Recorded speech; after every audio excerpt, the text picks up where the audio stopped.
किसी जगह पे एकदम कंफर्टेबल हो गए, मतलब उस दिन से आपका ग्रोथ ज़ीरो हो गया। ये तीन ही चीज़ का रिक्वायरमेंट है घर लेने के लिए, और एक अच्छा रियल्टर, वो आप हो ही, राइट। लकीली हम लोग उस टाइम में है जहाँ पे एक्सपेक्टेशन है कि वेरिएबल नीचे जाएगा। मैं कई लोगों से बात करता हूँ, वो पिछले 10 साल से रेंटल घर में ही रह रहे हैं। अगर उनको पूछा जाता है, बोलते हैं सेविंग नहीं हो रही है। अच्छा, सेविंग हो रही है तो उनको चिंता है अपने फ्यूचर की कि जॉब लॉस हो गई तो ये माइंडसेट कैसे प्रिपेयर करे कि चलो भाई डोंट वरी, जॉब लॉस हो गई ना तो भी चिंता मत करो, हो जाएगा। सो देखो, बंदे को 5 साल जॉब करने के बाद भी ये कॉन्फिडेंस ना हो कि मेरी ये जॉब चली गई तो I can find second job right away, तो उस बंदे का कुछ नहीं कर सकते। So real estate you can never go wrong. जब तक कहीं पे ज़मीन है और घर है, you will always make money in a long run. So घर तो जितना जल्दी हो सके ले लेना चाहिए। तो मैं कोई स्पेशल स्किल्स नहीं है मेरे अंदर, I am just a common man. मैं आज जहाँ पर भी हूँ वहाँ 2 चीज़ की वजह से ही पहुँचा हूँ।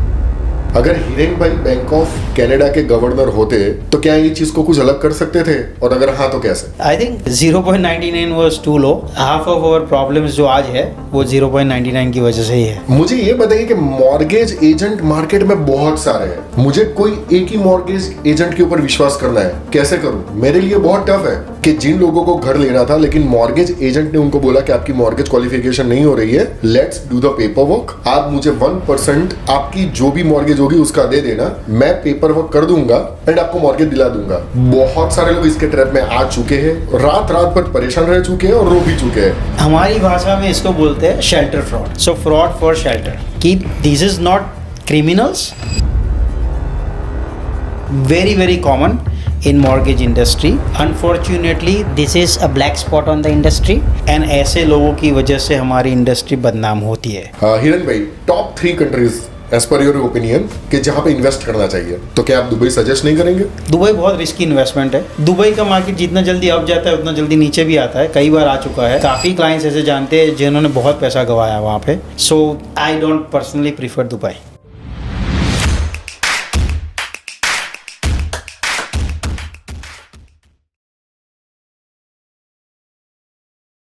तो ऐसे मौसम में कनाडा के रोड के ऊपर आपका साथी फाउंटेन टायर है। अच्छे रिलायबल टायर और टायर सर्विस के लिए हमारे स्पॉन्सर को मिलिए फाउंटेन टायर। कॉल कीजिए उनको, फाउंटेन टायर रजाइना, लिंक मैंने नीचे दी हुई है, कॉन्टैक्ट डिटेल्स भी दी हुई है, और अप्लाई कीजिए code SUNNY10 to get the 10% discount. तो अब वापस आते हैं फिर से एक बार मॉर्गेज एक्सपर्ट के साथ। इस पॉडकास्ट को शुरू करने से पहले मेरे आपसे कुछ सवाल है कि आज के टाइम पे एक नए इमिग्रेंट फैमिली के लिए कनाडा ड्रीमलैंड है या फिर सर्वाइवल लैंड? एक फैमिली पहला घर खरीदना चाहती है तो यह पहला घर उनके लिए सपना है या फिर एक चैलेंज? और जब एक्चुअली वो अपना पहला घर परचेस करने जाते हैं तो यहाँ की मॉर्गेज सिस्टम क्या उनको एम्पावर करती है या फिर एक फिनेंशियल ट्रैप में सिस्टमेटिकली फंसा देती है? क्या बैंक आपके लिए दोस्त है या फिर एक नंबर को चेस करने वाला टिपिकल इंस्टीट्यूशन? क्या आज के मॉर्गेज के टफर रूल्स कनाडा में फर्स्ट टाइम होम बायर के लिए नए डोर्स ओपन कर रहा है या ज्यादा डोर्स बंद कर रहा है? सबसे इंपॉर्टेंट सवाल अब है, mortgage refinance, renewal, fix term, variable term, mortgage amortisation, बहुत सारे क्वेश्चन है, लेकिन ये सब क्वेश्चन के आंसर आपको आज के पॉडकास्ट में हूबहू मिलने वाले हैं, क्योंकि आज के हमारे गेस्ट की जिंदगी ही इन सारे सवालों का एक खूबसूरत जवाब है। इंडिया में बड़ौदा के एक छोटे से गांव में से निकल के कैशियर की जॉब से शुरू किया, कनाडा में आके CIBC में मॉर्गेज के एजेंट बन गए, लेकिन उसके बाद अफिनिटी मॉर्गेज का ओनर होना एक बहुत बड़ी बात है। 300 से ज्यादा मॉर्गेज एजेंट को साथ में लेके चलना और अनगिनत लोगों को मॉर्गेज दिलाना अपने घर के लिए, ये एक बहुत बड़े सपने से कम नहीं है। Now I welcome the owner and CEO of Affinity Mortgage Solution, our guest of today's episode, Mr. Hiren Patel. Very well, thank you so much for invite me. Thank you so much. It's our honor to have you on the show. हिरन भी, आज हम आपकी journey के बारे में तो बहुत सारी कुछ जानने ही वाले चीज़ें, लेकिन मेरे जो व्यूअर है ना, वो बहुत आज एक्साइटेड है ये जानने के लिए कि मॉर्गेज इंडस्ट्री की इनसाइड क्या है। ऐसे बहुत सारे मीथ है जो लोगों को पता ही नहीं है, इन शॉर्ट लोगों को आज मॉर्गेज इंडस्ट्री का A to Z जानना है। चलिए, definitely let's start. Right, thank you so much. सबसे पहले मैं शुरू करना चाहूंगा आपकी जर्नी के साथ। जब मैं आपकी वाइफ और आपकी बेटी के साथ बात कर रहा था तो मुझे बहुत सारी ऐसी चीजें जानने को मिली कि एक एंटरप्रेन्योर है ना, जन्म से एंटरप्रेन्योर नहीं होता है, लेकिन वो अपनी जर्नी से खुद एंटरप्रेन्योर बनता है। तो जब आप बड़ौदा में थे, मुझे पता है कि आपने 12वीं कक्षा up to 12th standard Baroda में अपना फॉर्मल एजुकेशन किया। उसके बाद आपने एमएस यूनिवर्सिटी में बीएससी विद फिजिक्स किया। उसके बाद आप गए Australia to do the MBA. Then you came back again to India to do the business and again come back to Canada in 2002। तो मुझे कुछ जर्नी के बारे में समझाइए कि ये जर्नी क्या थी। Like when we were kids, like you know, तो इतना कौन सोचता है, right? As you go, journey becomes beautiful, right? Yeah. So we kept on going. जैसे जैसे opportunities आती गई लाइफ में, you kept on enhancing them, but along the way we always enjoyed the journey. So I think journey is not planned, but I'll say कि होते होते हो गया, right? So और पहुँचते पहुँचते कनाडा पहुँच गए, right? तो उस टाइम पे कनाडा ही क्यों?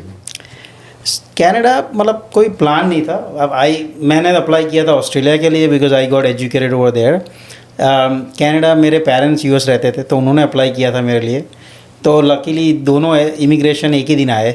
सो दैन बिकॉज पेरेंट्स यहाँ थे and I am the only child, so had to select Canada, but I would say कि was a good choice. Okay, that's good. अब मैं आता हूँ, जब आप कनाडा में आ गए तो आप, आपकी वाइफ और आपकी 2 साल की बेटी राजवी उस टाइम पे 2002 में यहाँ पे आए। उसके बाद जब मेरी बात नीपा जी से हुई, आपकी वाइफ और राजवी से हुई, तो उन्होंने बोला कि करीब आपने 2 से 3 साल गैस स्टेशन में जॉब की, एमबीए होने के बावजूद, कोई भी शर्म रखे बिना। तो ये 3-4 साल आपका थॉट प्रोसेस हिरेन भाई क्या था? सो देखो, आप नए हैं कंट्री में, राइट? ज़्यादा कुछ कनाडा के बारे में पता ही नहीं था हमें जब आए थे। तो इतना इंटरनेट नहीं था, इतना नॉलेज नहीं था। सो एक था कि एक जज्बा था बस कि सेटल होना है, right? And we need to prove our sales. So जो भी जॉब मिलती थी we were taking it as an learning opportunity. तो गैस स्टेशन में भी काम करते थे तो ये सोच के कि भाई कई दिन हम भी गैस स्टेशन ओन करेंगे, हाँ। राइट? तो हर चीज़ के अंदर हमने देखा है कि एक कुछ ना कुछ सीखने को मिलता है, राइट? एंड अगेन वो जो दिन थे, I think was the happiest days in Canada. Doesn't matter कि पैसे थे कि नहीं थे, यू आर वेरी ओपन कि आपको खाली सीखना है, राइट? डजेंट मैटर कि पैसे क्या मिलते हैं नहीं मिलते क्या, एज लॉन्ग एज घर चल जाता था तो we were happy, right? But वो एक सबसे बड़ा लर्निंग कर्व था and I think every immigrant should go through that, right? Because that teaches you so much. वो स्किल्स आपको आगे जाके कब ज़रूरत पड़ेगी और काम आएगी, you never know about that, right? So तो मुझे अभी भी ये चीज़ क्रैक करनी है कि राजवी मुझे बता रही थी कि गैस स्टेशन में जॉब करने के बाद मल्टीपल गैस स्टेशन के ओनर होना, यानी इसके लिए मुझे पता है स्किल सेट तो चाहिए, डिटर्मिनेशन भी चाहिए, लेकिन हिरेन भाई ने ऐसा क्या स्पेशल किया उन दिनों में जो सब लोग तो नहीं कर सकते, लेकिन हिरेन भाई ने कर दिखाया? आई थिंक ज़्यादा तो कुछ नहीं। देखो, एजुकेशन था, हैड एन एमबीए, तो obviously like you no skill set था। अपॉर्चुनिटी नहीं थी बिकॉज हम लोग आए थे राइट 9/11 के बाद। So economy was very bad, jobs नहीं थी उस टाइम पे, इतना फॉरेन एजुकेशन का एक्सेप्टेंस भी नहीं था। Doesn't matter it is Australia और यूएस, उनको कैनेडियन एजुकेशन ही चाहिए था उस टाइम पे। सो डेफिनेटली इतने रोल मॉडल्स भी नहीं थे इंडियन कम्युनिटी में कि जो बैंकिंग में काम करते हो, right? So obviously it was very hard to get into banking, right? But ये था कि पहले दिन से ये सोचा था कि यहाँ आए हैं तो अपना नाम करेंगे और देश का नाम करके ही जाएंगे।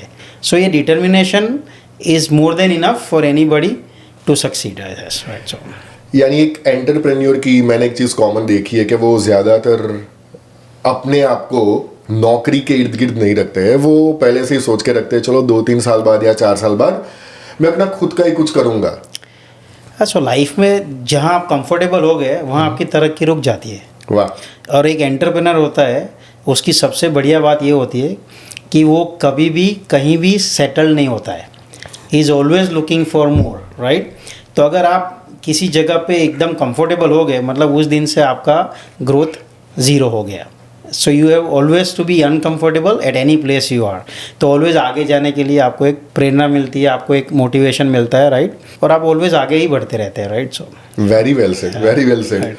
तो अब मैं आता हूँ अब 2008 में CIBC में जब आप मॉर्गेज एजेंट बने और बाद में बने मॉर्गेज मैनेजर, तो उस टाइम पे to the best of my knowledge 2008 जब रिसेशन चल रहा था दुनिया में, तो उस टाइम पे ऐसा आपको क्या लगा कि चलो let's try the mortgage industry, यही सर्विस सेक्टर में चूज करूं?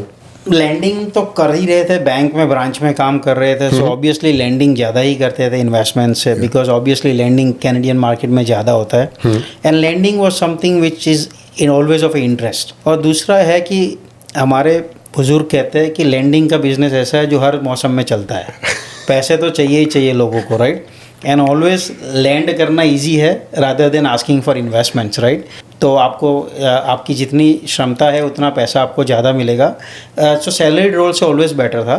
So that was what was a attracting point, right. और दूसरा ये था कि इससे आपको काफ़ी लोगों को मिलने को मिलता है, राइट, और and you become a part of their home journey, right.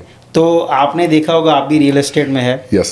मैं 22 साल से काम कर रहा हूँ, तो हर बार किसी को घर आप दिलाते हैं, हम लोग मॉर्गेज करते, वो हाउस वार्मिंग में हम जाते, तो ऑलवेज आके बोलते कि ये जो घर है वो हमारा आपकी वजह से ही है, राइट। सो ऑब्वियसली एक तो आपको पैसा मिला, आपने धंधा किया, ऊपर से ये मिलता है गुडविल कि भैया आप नहीं होते तो हमारा घर नहीं होता, तो ऑब्वियसली इससे अच्छा कौन सा बिजनेस हो सकता है, right. And this is the only invest जहाँ पे कोई इन्वेस्टमेंट की ज़रूरत नहीं इस बिज़नेस में, आपकी एबिलिटी, आपकी हार्डवर्क, आपका dedication, that's the only thing required, right. So obviously mortgages was meant to be, right.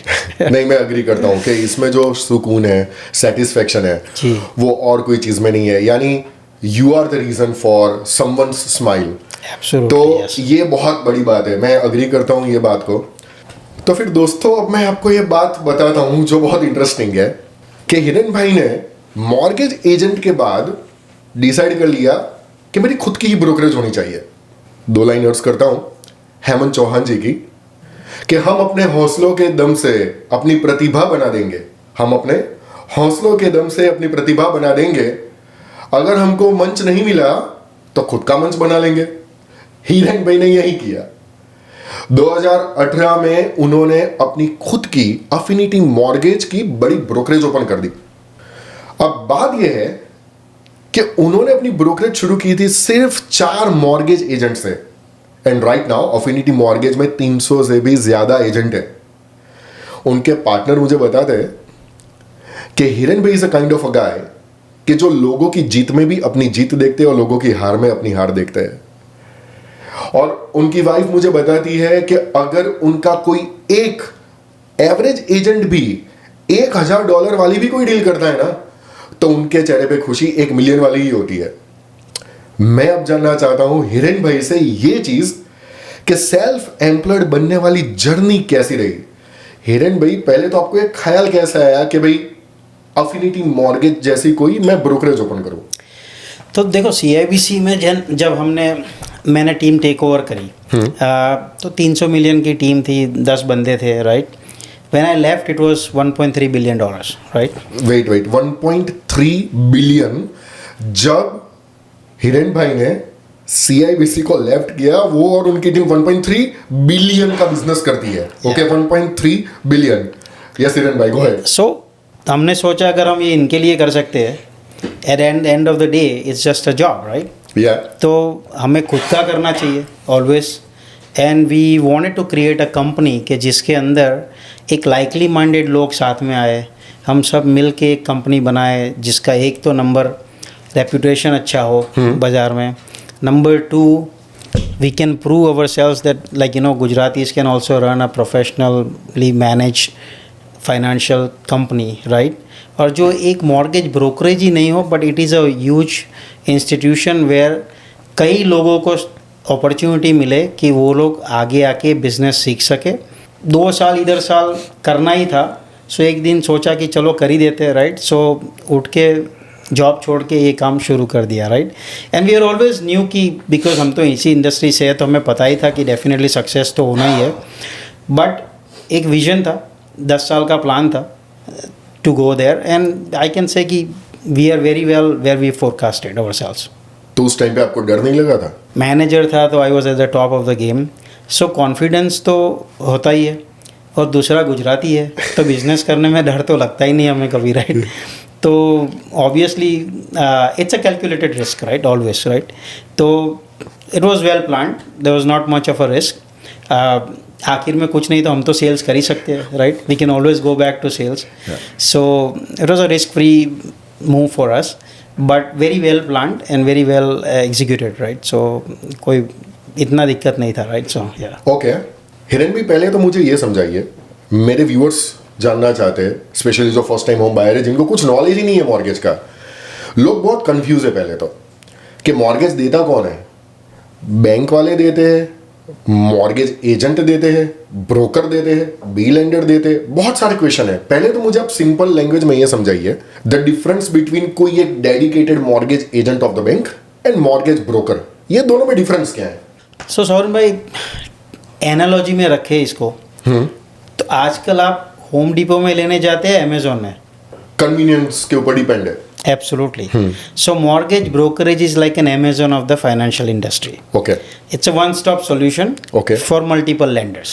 Okay तो आप हमारे पास आए, एक क्रेडिट ब्यूरो पुल किया आपका, एक ही क्रेडिट ब्यूरो पुल के साथ मैं स्कोशिया जा सकता हूँ, टीडी जा सकता हूँ, बीमो जा सकता हूँ, ऑल द बी लेंडर्स जा सकता हूँ, कुछ नहीं तो प्राइवेट भी दिला सकता हूँ आपको. जबकि आप अगर किसी बैंक के मॉर्गेज एजेंट के पास जाओगे तो अपनी बैंक में ही दे सकता है. अब वो बोलेगा, जैसे कि एग्जांपल कोई एक बैंक का है, अगर उससे नहीं हुआ तो बोलेगा आप दूसरी बैंक जाओ, तो वहाँ वापस प्रोसेस आपको पहले से शुरू करना है, क्रेडिट वापस पुल करनी है आपकी, राइट? सो ये आपके लिए होम में बैठे बैठे वन स्टॉप सोल्यूशन है. ओके आप कंपेयर करो इसे, तो जैसे यूएस में आप जाओ तो 98% origination of mortgages are done by mortgage brokers. आप ऑस्ट्रेलिया जाइए, 87% originations are by mortgage broker. England जाइए, नियरली 100% मॉर्गेज ब्रोकर्स ओरिजिनेशन करते हैं, राइट? और ये चीज यहाँ पे कनाडा में क्या हो गया? कनाडा में was the only country in the G7 where major originations are done by the bank, right? यानी इन शॉर्ट लोगों को नॉलेज नहीं है, मेरा ऐसा मानना है. Absolutely, it's the same bank. Mortgage तो बैंक ही देती है, हम तो प्रोसेस करते हैं. Only reason is we are only specialized in mortgages. So हमारे पास वो नॉलेज ज़्यादा है. दूसरा ये है कि हमारे पास ऑप्शंस बहुत ज़्यादा है. अगर टीडी का रेट अच्छा है तो हम आपको टीडी में ले जाएंगे, अगर आपको बीमो का रेट अच्छा है बीमो में ले जाएंगे, अगर स्कोशिया का अच्छा है, अगर आपकी डील सूटेबल है कि भैया ये अप्रूवल खाली स्कोशिया में हुआ तो हम वहाँ जाएंगे. सो हमारे पास मल्टीपल ऑप्शंस हैं. तो फिर लोग ऐसा क्यों मानते हैं कि चलो से फॉर एग्जांपल मैं आरबीसी में गया तो आरबीसी वाला मुझे जो रेट देता है तो मॉर्गेज ब्रोकर उससे ज्यादा रेट देगा. ये क्या है, लोगों के दिमाग में ये क्यों है? ये एक मिथ है, राइट? जिसे तोड़ना है हमें, right?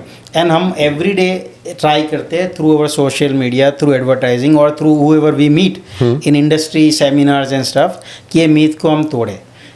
A bank is a bank. आप जैसे हम स्कोशिया में आपको डील ले जाते हैं तो स्कोशिया के ब्रांच में जाइए या स्कोशिया मॉर्गेज ब्रोकर थ्रू जाइए, सेम रेट मिलता है. Okay. There is no difference on the rates, right? In short mortgage broker होने के नाते आपके अंडर there are so many fruits in one basket.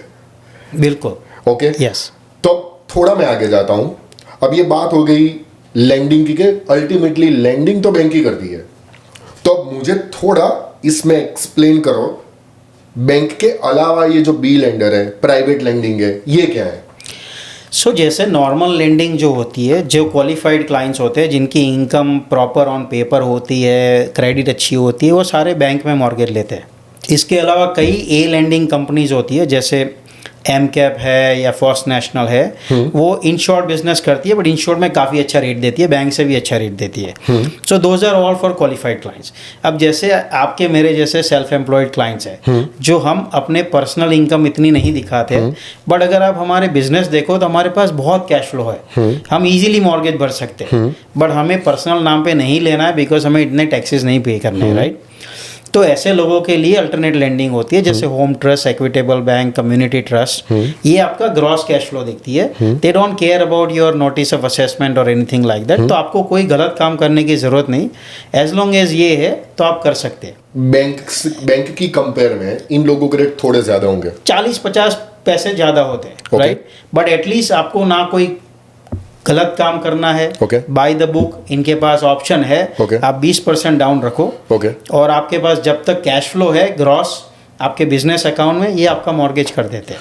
तो आप मुझे सिंपल सी भाषा में एलाबोरेट करो ना कि अगर कोई जॉब वाला इंसान है, they should go with the bank, और बी लेंडर और सी लेंडर सेल्फ एम्प्लॉयड है तो उसके लिए ये अच्छा है। लाइक एक एलाबोरेट कर दो तो मेरे व्यूअर को पता चले। सो नहीं, ऐसा तो नहीं है। सेल्फ एम्प्लॉयड भी कई होते हैं जो इतना इनकम दिखाते हैं खुद के नाम पे, तो Okay. वो भी ए में ही क्वालिफाई होते हैं। ओके बट जैसे किसी के पास चैलेंजेस है, किसी की क्रेडिट खराब है, किसी के पास पर्सनल इनकम पे कोई इनकम डिक्लेयर नहीं करते बट बिजनेस इनकम अच्छा है, वो सारे अच्छे कैंडिडेट बी लेंडिंग में जाने के लिए। जैसे आप रियल एस्टेट एजेंट हो, आप लोग को T4A मिलता है, तो आपके T4A को यूज़ करना है अगर क्वालिफिकेशन के लिए, तो आप अच्छी तरह से बी लैंडिंग में क्वालिफाई हो जाओगे। बट अगर आप आपका नेट इनकम देखोगे तो आप सारे एक्सपेंसेस निकाल के बहुत कम डिक्लेयर करते हो टैक्स बचाने के लिए। सो अगर वो टैक्स बचाने के बाद जो इनकम है वो क्वालिफाई करती है तो आप ए में क्वालिफाई होंगे, right. So it depends on scenario, but very simply I can say any scenario there is a mortgage for everybody, but the cost depends on your scenario, okay. Right. So तो majority जो हमारे यहाँ के job class वाले लोग हैं उनके लिए तो टॉप 5 बैंक सूटेबल है। 100%। ओके। यस। कि अगर कोई बंदा नया इमिग्रेंट है, उसको 2 साल में ही घर लेना है कनाडा में, हस्बैंड वाइफ दोनों फुल टाइम जॉब करते हैं, तो मुझे ये बताइए कि लीगल रिक्वायरमेंट उनकी क्या होगी कि 2 साल में इन लोगों को ये चीज़ें करनी पड़ेगी तो 2 साल बाद वो लोग क्वालिफाई हो जाएंगे।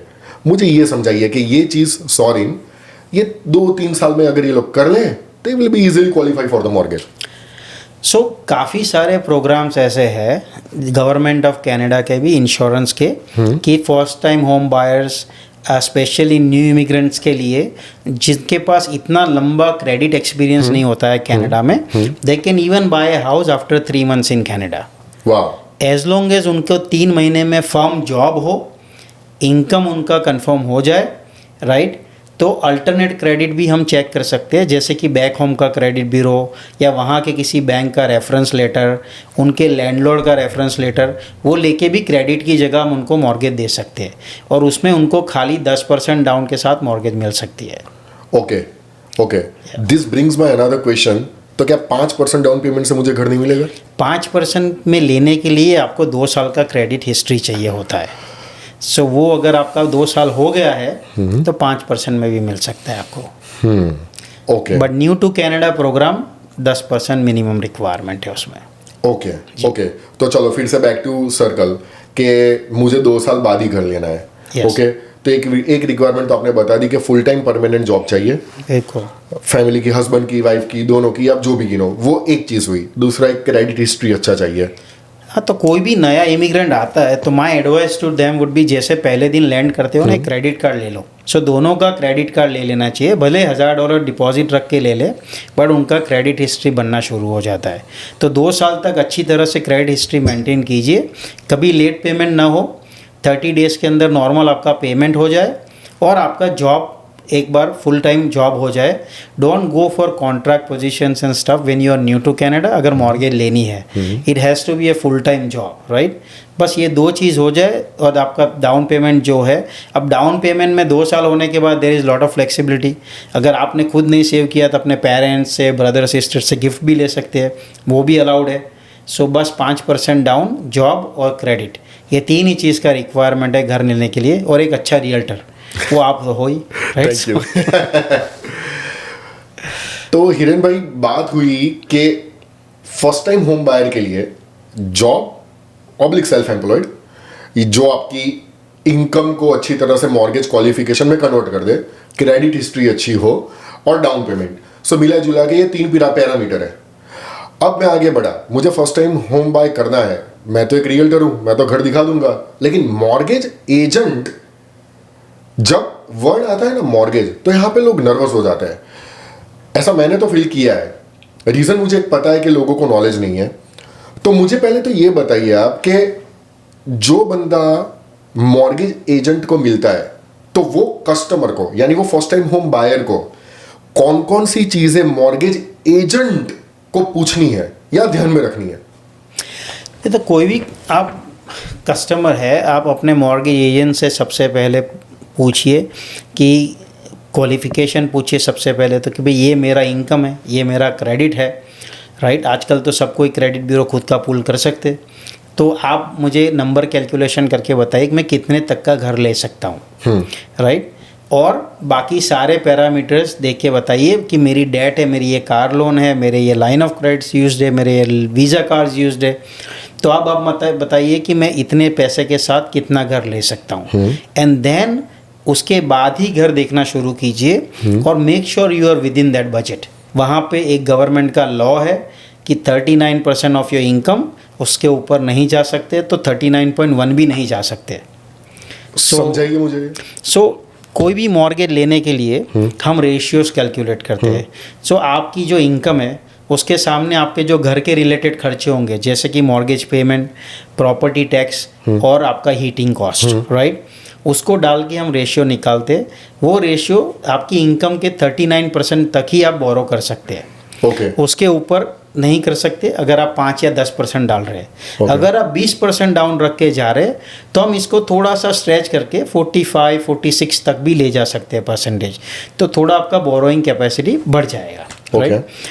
एज पर योर ओपिनियन कि अगर कोई भी क्लाइंट यानी कोई भी फर्स्ट टाइम होम बायर घर देख रहा है, आप उसको क्या एडवाइस करोगे? प्री अप्रूवल लेने का या घर कोई फाइनल करने के बाद कंडीशन फाइनेंस की डाल के गो हेड करने का? What is your advice? नहीं, मेरी advice always, since I was a sales person, इसकी पहले दिन जब रियल्टर आपके क्लाइंट को मिलते हैं तब रियल्टर और मॉर्गेज एजेंट दोनों को साथ में ही मिलना चाहिए, ताकि तीनों को पिक्चर क्लियर रहे कि भैया इसके पीछे टाइम बिगाड़ना चाहिए या नहीं बिगाड़ना चाहिए। कोई बंदा 5 या 10% डाउन रख रहा है तो उसकी डिपॉजिट को रिस्क में हम नहीं रख सकते। क्लाइंट को जो भी नंबर दे वो ऐसा हो कि जहाँ he is very qualified. So proper pre approval is a must always. तो ऑफ़र रखने के टाइम में एटलीस्ट 3 दिन का फाइनेंसिंग कंडीशन रख दे, ताकि हम आपको फुल प्री अप्रूवल उस टाइम पे ला के दे सके, राइट उसको। तो एक बार प्री अप्रूवल हो जाने के बाद रिजेक्ट होने के चांसेस मॉर्गेज में होते नहीं। प्री अप्रूवल में हम क्रेडिट चेक करते हैं, आपके इनकम चेक करते हैं। So full pre approval submit करने के बाद ही सर्टिफिकेट देते हैं। अगर मान लो कि मैंने कोई प्रॉपर्टी 3 महीने बाद की उसकी क्लोजिंग ली है, तो 3 महीने पहले क्या मैं अपनी जॉब चेंज कर सकता हूँ? एज लॉन्ग एज आपका मॉर्गेज अप्रूव हो जाए, आप सेम इंडस्ट्री में जा रहे हैं, एक जॉब से दूसरी job, you can always change the job if it is for your betterment. अगर ज़्यादा पैसे मिल रहे हैं, आपको अच्छी जॉब है, तो इसके लिए मॉर्गेज के लिए वेट करने की ज़रूरत नहीं है। सारे लेंडर्स ये बात समझते हैं, as long as same industry में आप है तो वो प्रोबेशनरी एक्सेप्शन भी दे देते हैं। There is not much issues around it. अब लोग बहुत कंफ्यूज है बिटवीन दिस 2 एस्पेक्ट कि फिक्स मॉर्गेज ले या वेरिएबल मॉर्गेज ले। तो सबसे पहले तो सिंपल लैंग्वेज में इसको भी एलाबोरेट कीजिए, what is fix and what is variable?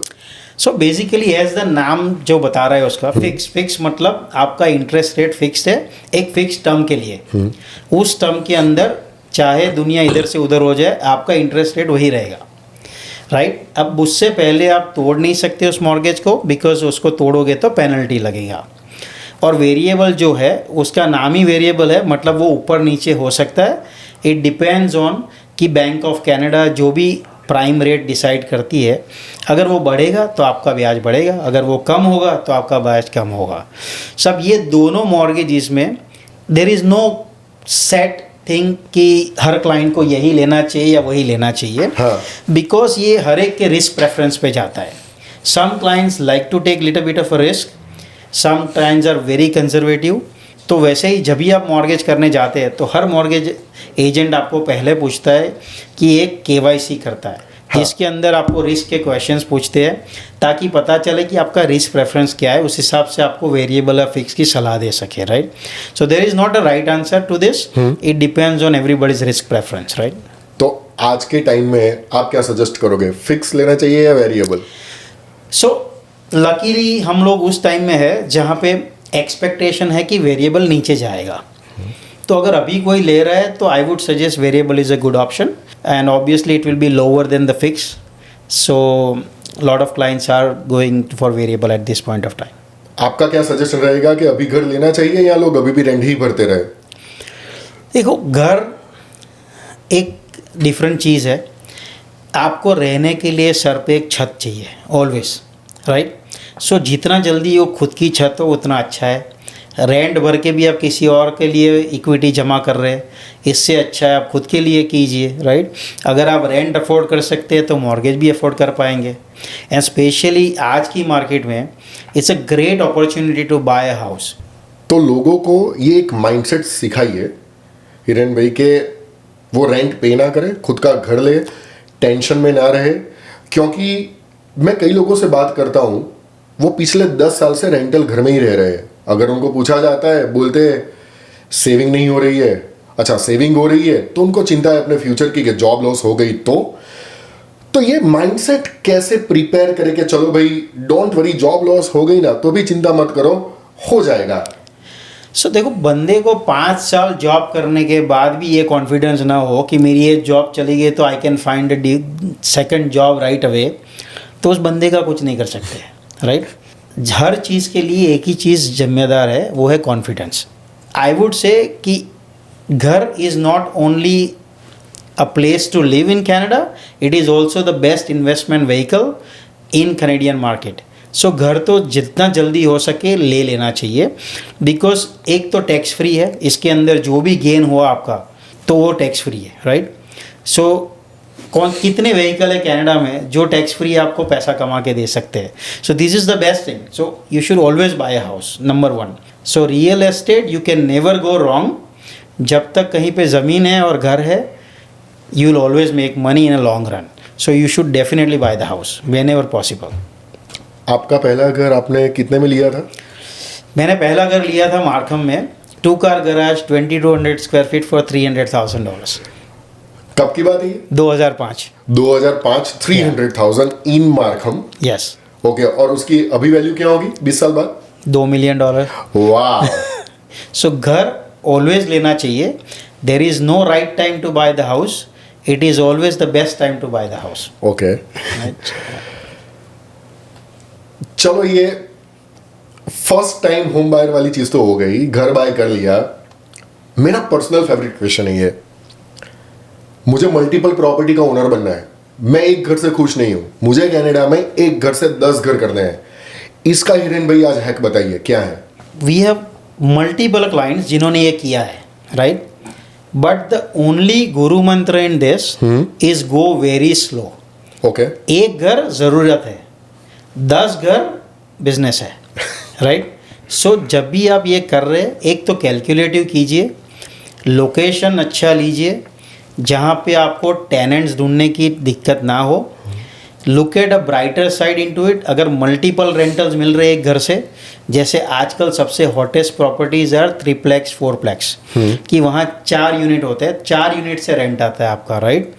तो आपका कैश फ्लो बड़ा इजी होता है, right. So as far as आपका कैश फ्लो का कैलकुलेशन सही हो, आप 10 नहीं 20 घर ले सकते हैं।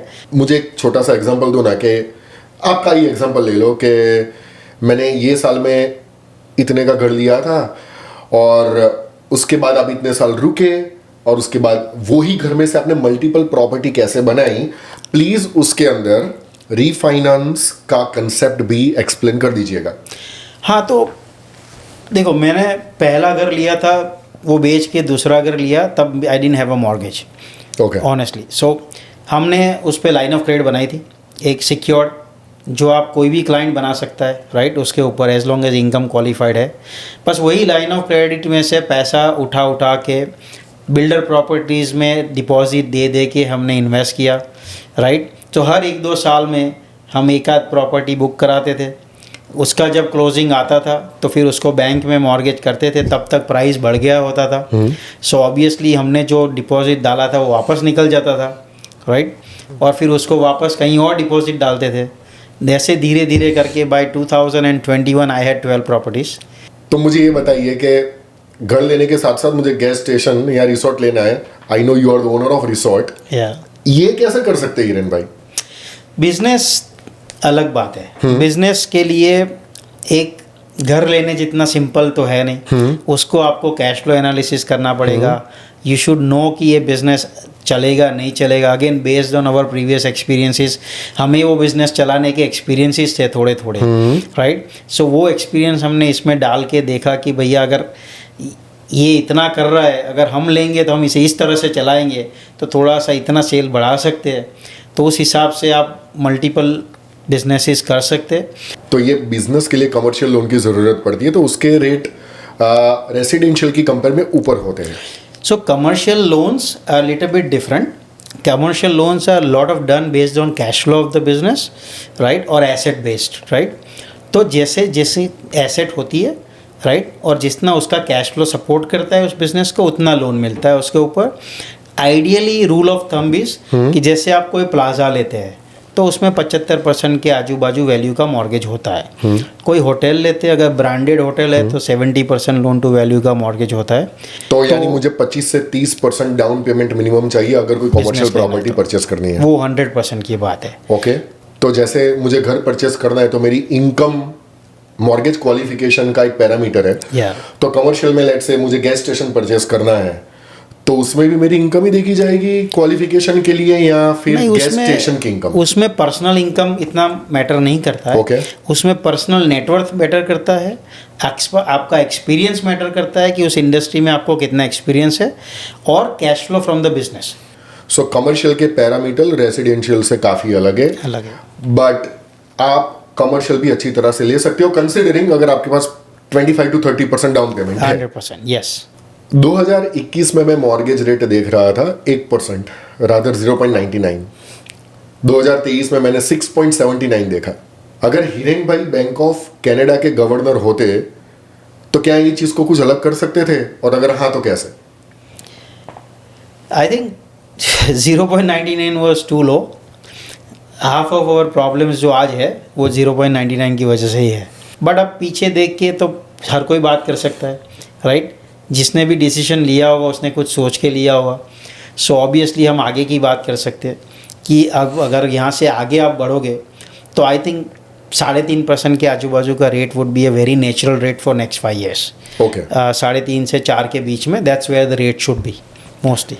एवरेज में मान के चलूँ से फॉर एग्जांपल के 3.5% के इर्द गिर्द अगर मॉर्गेज रेट रहता है, बहुत सारे लोगों का क्वेश्चन है कि ये भी है कि क्या मैं ये पूरी मॉर्गेज का प्रीपेमेंट कर दूं पहले, या हिरेन भाई सपोर्ट करते कि नहीं 25 साल का अमोर्टाइजेशन है, लेट इट बी, वही का वही रखो, यानी प्री पेमेंट करना चाहिए मॉर्गेज का कि नहीं करना चाहिए? प्री पेमेंट करने से अच्छा है, बिकॉज ये अब 3% में बोरो कर रहे हैं पैसा। अगर आप 10% प्री पेमेंट हर साल के 15% या 20% डिपेंडिंग ऑन द बैंक कर सकते हैं, तो अगर वो 10% on an average mortgage 600,000 now, तो $60,000 हुआ। Rather than prepaying it to the mortgage, अगर वो 60,000 आप बाजार में कहीं लगाएंगे तो you will get better returns. I think paying off the house faster is not a smart strategy if the interest rate is very low. अगर interest rate 7% होता then we will say definitely pay down, right? But जब 3% 3.5% है तो आपको GIC में भी तो 3% मिलते हैं, so why do you want to pay down, right? घर में एक बार mortgage पे कर दिया आपने, फिर अगर पैसे की शॉर्टेज हो गई तो रीफाइनेंस करना पड़ेगा। मे बी उस टाइम जॉब नहीं है तो बैंक पैसा भी नहीं देगी आपको, राइट। रादर अगर कैश पड़ा है अकाउंट में तो कॉन्फिडेंस ज़्यादा रहता है बंदे का, right. So I think invest it in the market. Even stock market में, बॉन्ड मार्केट में इन्वेस्ट करोगे तो 7-8% return is a very normal return in bond markets, right. Okay, Hiren भाई, अब मुझे ये बताइए कि मॉर्गेज एजेंट मार्केट में बहुत सारे हैं, मुझे कोई एक ही मॉर्गेज एजेंट के ऊपर विश्वास करना है, कैसे करूं? मेरे लिए बहुत टफ है, मैं तो फर्स्ट टाइम होम बायर हूं, मेरे सर्कल में ही 10 मॉर्गेज एजेंट है, मैं टोटल गिनूं तो जीटीए में खुद 2 लाख से ज्यादा तो मॉर्गेज एजेंट है। तो मुझे ये समझाइए, who is the best mortgage agent, मुझे ट्रस्ट करना है, मैं कैसे करूं? I think best mortgage agent जो भी आप सिलेक्ट करो, एक उससे आपका पर्सनल रिलेशनशिप हो, राइट, जो आपको समझता हो, राइट, जो आपका इंटरेस्ट फर्स्ट रखता हो before his own interest, and जिसको इस इंडस्ट्री में एक्सपीरियंस हो, और आपको किसी का रेफरेंस हो कि भैया इसने अच्छा काम किया है, या आप उसका सोशल मीडिया जाके चेक कीजिए कि उसके कोई टेस्टिमोनीज है या क्या है, या आप जाके फिशरा की वेबसाइट पे जाके उसके बारे में कोई कंप्लेंट्स है या नहीं है वो भी चेक कर सकते हैं, राइट, ताकि आप ऐसे किसी फ्रॉड्यूलेंट मॉर्गेज एजेंट से ना डील कर रहे हो जो आपके लिए लास्ट मिनट में आपको लटका के कहीं चला जाए, राइट। ओके, फिसरा की वेबसाइट आपने बोली, right? FISCRA FSRA.gov.on.ca। Okay okay, this is good insight. This brings to my next very important question and burning question. मेरे बहुत सारे ऐसे क्लाइंट हैं कि जिन लोगों को घर लेना था लेकिन मॉर्गेज एजेंट ने उनको बोला कि आपकी मॉर्गेज क्वालिफिकेशन नहीं हो रही है, let's do the paper work, आप मुझे 1% आपकी जो भी मॉर्गेज होगी उसका दे देना, मैं पेपर वर्क कर दूंगा एंड आपको मॉर्गेज दिला दूंगा। हिरेन भाई, ये बहुत बड़ा बर्निंग इश्यू है, बहुत सारे लोग इसके ट्रैप में आ चुके हैं। ओके, रात रात भर परेशान रह चुके हैं और रो भी चुके हैं। प्लीज ये इश्यू को आप एड्रेस कीजिए। हमारी भाषा में इसको बोलते हैं shelter fraud, right. So fraud for shelter, right, कि this is not criminals but अपने खुद के रहने के लिए, घर के लिए लोग फ्रॉड करते हैं, वो शेल्टर फ्रॉड बोलते हैं। Very very common in mortgage industry. Unfortunately this is a black spot on the industry and ऐसे लोगों की वजह से हमारी इंडस्ट्री बदनाम होती है। I would tell all those clients, right, कि अगर ऐसा लगता है कि आप क्वालिफाइड नहीं हैं तो आप किसी क्वालिफाइड एजेंट से मिलिए जो आपको बताएगा रास्ता कि how you will get qualified, if not today in 1 years time और 2 ईयर्स टाइम, राइट। मैं ये सबसे विनती करूँगा कि ऐसे ट्रैप्स में मत गिरिए। सो आई वुड से ऐसी किसी ट्रैप में मत पड़िए और ऑलवेज जितना हो सके एक क्वालिफाइड मॉर्गेज एजेंट जिसका रेपुटेशन अच्छा हो उसके साथ बैठ के बाय द बुक जो हो सकता है वो कीजिए। और मेरे एक्सपीरियंस के हिसाब से 3 में से 1 फाइल होती है, 2 फाइल कैंसिल होती है लास्ट मिनट में। अगर आप अभी देखोगे तो सारी बैंकों के अंदर there is a system called citadel जो फ्रॉड मॉनिटरिंग करती है और हर बैंक डेटा शेयर करता है। तो आपकी फ़ाइल अगर इस बैंक में पकड़ी गई तो उसकी फ़ाइल की कॉपी दूसरे दिन सभी बैंकों के पास होगी, तो आप दूसरी बैंक में भी नहीं जा पाओगे, right, you are done for life. दूसरा है कि AI, तो AI catches fraud very very fast nowadays. तो आप ऐसी ट्रैप में मत गिरिए कि जहाँ पे आपको लास्ट मिनट भागना पड़ेगा और अपने रातों की नींद गंवानी पड़ेगी और पैसे भी बहुत गंवाने पड़ेंगे। This is great and I believe there is no shortcut for success. और मैं भी ऐसा मानता हूं कि घर आज नहीं हुआ तो उसका मतलब ऐसा थोड़ी है कि होने वाला ही नहीं है। It is like not immediately but definitely. देखो, हर क्लाइंट क्वालिफाइड तो होता है बट एक डिफरेंट साइज़ के घर के लिए, राइट। ये सबको आज ही डबल कार गैराज का डिटेच घर ले लेना है, राइट। आई वुड से अगर आप कॉन्डो के लिए क्वालिफाइड है तो आज कॉन्डो लीजिए, 2 साल के बाद उसको बेच के टाउन लीजिए, उसके बाद 2 साल के बाद बेच के डिटैच कर लीजिए। हम सब ने यही किया था। किसी के पास आप जो आज देख रहे हैं कि हमारे सबके पास इतने बड़े घर हैं, वो पहले थोड़ी थे, सब ने स्टेप बाय स्टेप अप्रोच किया है, राइट। तो आप भी ऐसा कीजिए। बट लास्ट 5 साल में मैं देख रहा हूँ कि सबको एक होड़ लगी पड़ी है कि सबको बड़े घर चाहिए right away, and that is what is the reason for lot of fraud, right. ये हमारी भाषा में इसको हिरन भी हम बोलते हैं FOMO, fear of missing out. Yes, सब लोगों को यही चाहिए कि मेरे फ्रेंड ने डबल कार गैराज ले लिया, मैं भी ले लेता हूँ। But unfortunately this is truth. But या लोग जितनी जल्दी समझ जाए उतना अच्छा है। 100%, यस, ट्रू। मेरे बहुत सारे व्यूअर हैं जो खुद मॉर्गेज एजेंट भी है जी। ऐसे भी व्यूअर है जो मॉर्गेज एजेंट बनना चाहते हैं। मुझे सिर्फ 3 गोल्डन रूल बताइए एक अच्छा मॉर्गेज एजेंट बनने के लिए, जिसके कारण आपकी एज अ मॉर्गेज एजेंट भी income let's say at least 100,000 a year हो जाए। हमारे बिजनेस में कहते हैं कि अगर आपको 100 से कम कमाना है तो this is not a right industry for you, right. So obviously 6 figure into 2 into 3 कमाना है तभी मॉर्गेज एजेंट बनिए। इस इंडस्ट्री में सक्सेसफुल हर कोई नहीं होता है। सक्सेसफुल होने के लिए थोड़ी सी चीज़ें चाहिए। नंबर 1, नॉलेज बेस बढ़ाइए अपना।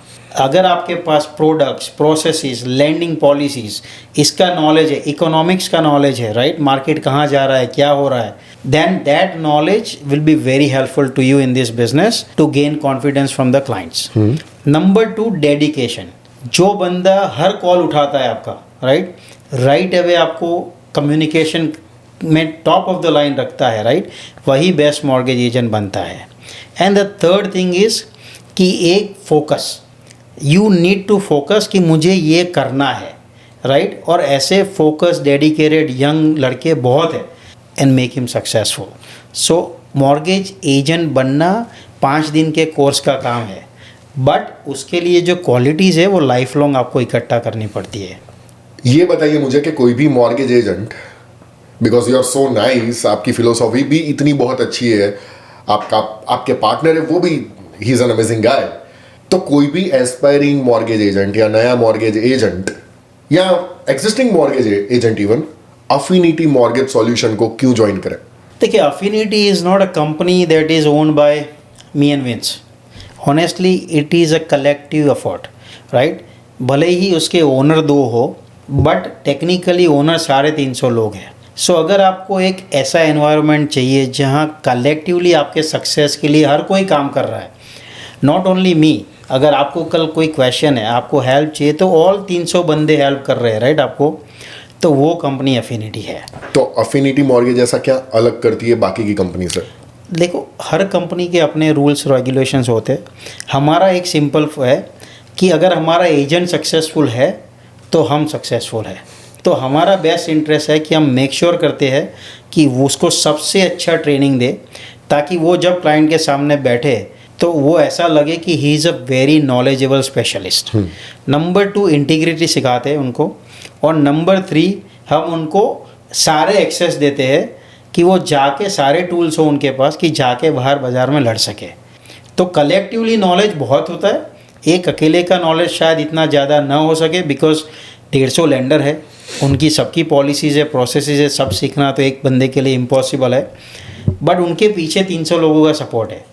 सो वो जो एक फैमिली कल्चर है वो आपको खाली यहीं मिलेगा ब्रोकरेज में, और कहीं नहीं मिलेगा। तो हिरेन भाई मुझे ये बताइए कि अगर कोई मॉर्गेज एजेंट हिरेन पटेल बनना चाहता है तो उसको क्या करना पड़ेगा? देखो, मैं कोई स्पेशल स्किल्स नहीं है मेरे अंदर, I am just a common man, right. मैं आज जहाँ पर भी हूँ वहाँ 2 चीज़ की वजह से ही पहुँचा हूँ। एक, वेरी वेरी हार्ड वर्क। आज भी आप मुझे देखोगे 8:30 बजे मैं ऑफिस में होता हूँ, 7 डेज आई वर्क, राइट। और मैं अपना फ़ोन आज भी रात को 9 बजे तक हर कॉल उठाता हूँ, या everybody's call, I will call you back, doesn't matter how many calls I have. दूसरा है कि मैंने कभी अपना इंटरेस्ट लाइफ में नहीं देखा है, राइट। मेरे सामने जो बैठा है उसका इंटरेस्ट सेटिस्फाई हो रहा है।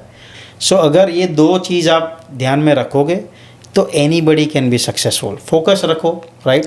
तो बात ये है कि सफलता के लिए लड़ना तो अकेले ही पड़ता है, भीड़ तो उसका सिर्फ उत्सव मनाने के लिए ही आती है। हिरेन भाई ने जो बात बोली ना, वो 100% सच बात है। हार्डवर्क, पेशेंस एंड पैशन, अगर ये 3 पैरामीटर आप लेके चलो ना, आप डेफिनेटली हिरेन पटेल तो बन ही सकते हो। अब हिरेन भाई, मैं आपके साथ खेलने वाला हूँ फन सेगमेंट।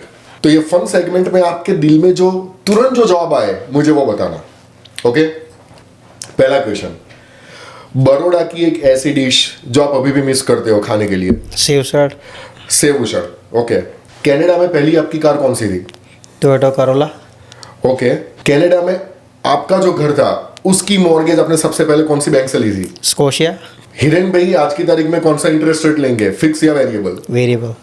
अगर हिरेन भाई को पूछा जाए कि इंडिया आप वापस जाओगे तो हिरेन भाई को क्या लगता है, इतनी ही सक्सेस मिलेगी जो कनाडा में मिली क्या नहीं? ये बताना बहुत डिफिकल्ट है, but obviously Canada has given lot of success, so I will stick to Canada. Hiren bhai, top 3 countries as per your opinion कि जहां पे इन्वेस्ट करना चाहिए? I think India is the most growing economy in the world. Canada, obviously, हम यहाँ पर है, so we should invest in our own economy. Yeah. And third, I will suggest कि ब्राज़ील या नाइजीरिया और some third world countries जहाँ पे growth अभी काफ़ी ज़्यादा है। तो क्या आप दुबई सजेस्ट नहीं करेंगे? दुबई बहुत रिस्की इन्वेस्टमेंट है, राइट। दुबई का मार्केट जितना जल्दी अप जाता है उतना जल्दी नीचे भी आता है, कई बार आ चुका है, एंड हमें काफ़ी क्लाइंट्स ऐसे जानते हैं जिन्होंने बहुत पैसा गंवाया वहाँ पे। So I don't personally prefer Dubai. First time home buyer के लिए हिरेन भाई क्या मानते हैं, पहले 2 साल में घर लेना चाहिए या 5 साल में? आई वुड से पहले 6 महीने में ले लेना चाहिए अगर इनकम है तो। हिरेन भाई, एक क्वेश्चन मेरे जहन में है कि कोई भी मॉर्गेज एजेंट है तो उसको फिनेंशियली बहुत साउंड बनना है, तो आप क्या सजेस्ट करोगे? क्योंकि मैंने देखा मॉर्गेज एजेंट की है ना कमीशन कई $1 मिलियन अर्न कर रहे हैं और कई मॉर्गेज एजेंट बेचारे प्रोबेबली $5,000 या $10,000 भी अर्न नहीं कर रहे हैं। हालांकि इसके अंदर बहुत इफ एंड बट्स है, मुझे पता है, लेकिन स्टिल आप क्या सजेस्ट करोगे? कोई भी मॉर्गेज एजेंट, उसको अच्छा मॉर्गेज ब्रोकर बनना है, फिनेंशियली साउंड बनना है, आप क्या सजेस्ट करोगे? देखो, मॉर्गेज ब्रोकर्स को जो हमारे लेंडर्स है वो पैसे ऑलवेज देते हैं, that's their salary, right? So they don't need to charge the clients, mostly A side में, बी साइड में। प्राइवेट बिकॉज लेंडर्स नहीं देते तो उन्हें ब्रोकर फी चार्ज करना पड़ता है, right? So obviously mortgage brokers have a good source of income. अब आप कहीं पे भी देखोगे आज एवरेज मॉर्गेज इज़ अबाउट $600,000-700,000, तो 1% is an average commission that they make.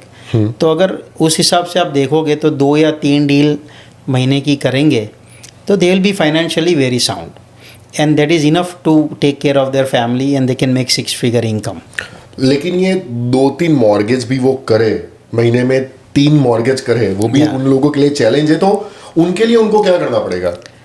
देखिए, आप जैसे मैंने पहले कहा, you have to apply yourself. पहले तो फोकस कीजिए, right? Create a right marketing and advertising plan कि मुझे कहाँ से क्लाइंट्स लाने हैं। Identify the market. सो हम वही करते हैं, जैसे हमारे नए एजेंट्स होते हैं, बेचारे उनको आइडिया नहीं कि कहाँ से बिजनेस लाने का। सो हम उनके साथ बैठते हैं, we spend a good 1 hour 2 hour with them brainstorming कि यार 1 साल के अंदर तुम्हें ये एक्टिविटीज़ करनी है ताकि यू जनरेट लीड्स, और लीड्स को आने के बाद कैसे उसको कन्वर्ट करनी है, राइट? वो हम उन्हें सिखाते हैं, राइट? सो ये बहुत इंपॉर्टेंट है कि you have a good mentor who can help you to structure कि कहाँ से बिजनेस लाने का और कैसे करने का इनिशियली। बाद में तो once you are successful you know exactly what to do, right? तो मिला जुला के बात ये है दोस्तों, क्या आप हार्डवर्क करना चाहते हो?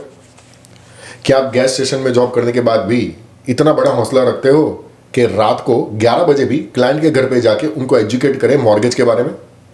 क्या आपका पूरा फैमिली आपको सपोर्ट करने के लिए तैयार है? क्या 24 घंटे में से आप 12 घंटे फोन के ऊपर बहुत अच्छी तरह से बात कर सकते हो? अगर ये सब कुछ कर सकते हो ना, तो ये सिर्फ हिरेन पटेल अकेले नहीं है, आप भी हिरेन पटेल बन सकते हो। हिरेन भाई, थैंक यू सो मच। आज बहुत अच्छी बातचीत हुई, बहुत इंस्पायरिंग बातचीत हुई, आपकी जर्नी के बारे में जाना, आपकी चैलेंजेस के बारे में जाना।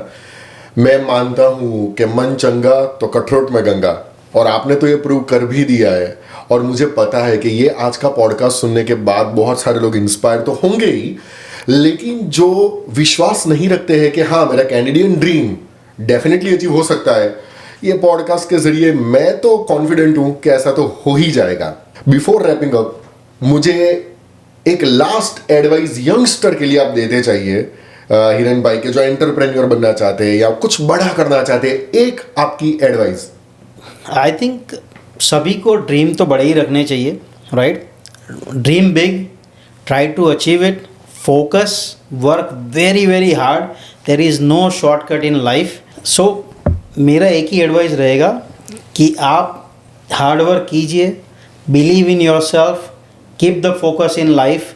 एज लॉन्ग एज आप हार्ड वर्क करोगे, एक ही फोकस रख के चलोगे, एंड यू नो कि आपको कहाँ जाना है और क्या अचीव करना है लाइफ में, right? Nobody can stop you. Thank you so much, Hiren bhai, for your precious time. Thank you Saurin bhai. I think you are doing an amazing job. और जो भी व्यूअर्स देख रहे हैं इसको, प्लीज़ सब्सक्राइब टू सौरिन भाई channel. It is very informative, very motivating, and I can tell you there will be lot of people who will connect with Saurin bhai on this channel just to listen insights of lot of people who are in the Canadian space और जिनकी life से हम बहुत कुछ सीख सकते हैं। Thank you again sir, thank you again. Thank you. अब हिरेन भाई, मेरी एक पॉडकास्ट की ट्रेडिशन है कि जो भी गेस्ट आते हैं तो एक छोटा सा मग है, उसके ऊपर हम उनके ऑटोग्राफ लेते हैं, तो प्लीज़ आप do the needful. This is little mug and this is the marker for you.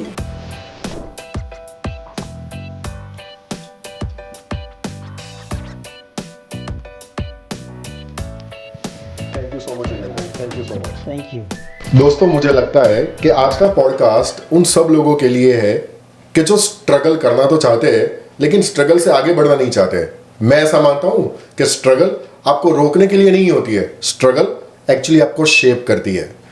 अगर हिरेन भाई जैसे मिडिल क्लास इंसान कैशियर की जॉब से मॉर्गेज एजेंट बनने के बाद 300 से ज्यादा भी एजेंट को लेके अपना खुद का एम्पायर खड़ा कर सकते हैं, तो एक इमिग्रेंट सीरियसली कुछ भी कर सकता है। यह इंस्पिरेशनल एपिसोड को स्पॉन्सर किया है फाउंटेन टायर एंड प्रतीक्षा ने, जो सपोर्ट करते हैं real stories of real people. और प्लीज ये एपिसोड को लाइक कीजिए, शेयर कीजिए एंड मेरी यूट्यूब चैनल को सब्सक्राइब कीजिए। ऐसे ही मजेदार एपिसोड में लाते ही रहूंगा, तब तक देखते रहिए रियल टॉक्स विद सनी।